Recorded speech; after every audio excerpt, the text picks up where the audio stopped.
जय श्री राम, हर हर महादेव। लाखों लोकोમાંથી એક બે ભાગ્યશાળી મનુષ્યોને મૃત્યુ મળે છે, બાકી લોકોને તો સાહેબ દર્દ મળે છે, દર્દ મળે છે, મૃત્યુરૂપી દર્દ મળે છે. અને ઘણા લોકો તો મૃત્યુ માંગે છે, ભગવાન આપો. અશ્વત્થામા પણ માંગતો હતો ભગવાન કૃષ્ણ પાસે, મને મૃત્યુ આપો, નથી મળતું. મૃત્યુ એટલે શું? જેવી રીતે તમે લુગડા બદલો, દર્દ ન થાય, પીડા ન થાય, અસ્વસ્થતા ન થાય, કિંતુ પરંતુ રાગ દ્વેષ ઈર્ષ્યા ન હોય તો મૃત્યુ સહજ હોય. તમે જોયેલા હોય ઘણા લોકો બાલ બ્લેક કરે છે, કાલા કરે છે.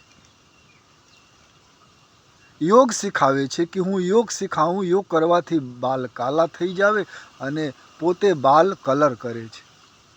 આ બે નંબરી લોક. સમાજ સેવા હું કરીશ, પણ સમાજ સેવા કરતો નથી. હું સાધુ બનીને તપ કરીશ, તપ કરતો નથી, તો મૃત્યુ કેવી રીતે મળે? મૃત્યુ ક્યારે મળે? જ્યારે ધર્મયુક્ત આચરણ કરો. લોકો કહે છે કર્મ શ્રેષ્ઠ છે, તો બકરા કાપતા હોય એ પણ કર્મ કરે છે.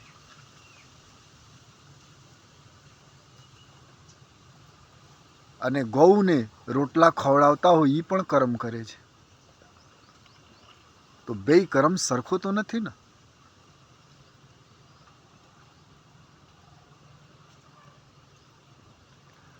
ધર્મયુક્ત કર્મ કરો તો અફસોસ ન રહે. બાલ લોકો કાલા કરે છે કારણ છે કે સફેદ સારું નથી લાગતું, સફેદ બાલ. બાકી મનુષ્ય પવિત્ર કર્મ કરેલો હોય તો સફેદ બાલ શું, કાલા બાલ શું? મનુષ્ય પોતા સાથે પ્રેમ નથી કરતા. મનુષ્ય પોતાના સાથે જે દિવસ પ્રેમ કરે ને, અધર્મ નહીં કરે, પાપાચાર નહીં કરે, દુરાચાર ન કરે, સમજતા હોય કે મારામાં અંદર પ્રભુ બિરાજમાન છે, તો બીજામાં અંદર હોય. અને જ્યારે પવિત્ર આચરણ હોય, ધાર્મિક કર્મ હોય, તો શરીર એવી રીતે છૂટે જેવી રીતે તરબૂચ પાકી જાવે પછી બેલમાંથી છૂટી જાવે, કેરી આંબા ઉપર પાકી જાવે પછી ધીરે સે ખરી જાવે.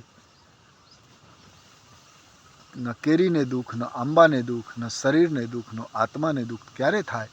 જ્યારે પવિત્ર કર્મ હોય. બાકી તો પાપ છૂપતો નથી. લાખ કોશિશ કરી લો, પાપ છૂપતો નથી. સમાજથી પાપ છુપાવી શકો, હું તમારાથી પાપ છુપાવી શકું, તમે મારાથી પાપ છુપાવી શકો, પણ ભગવાન બધું જાણે છે.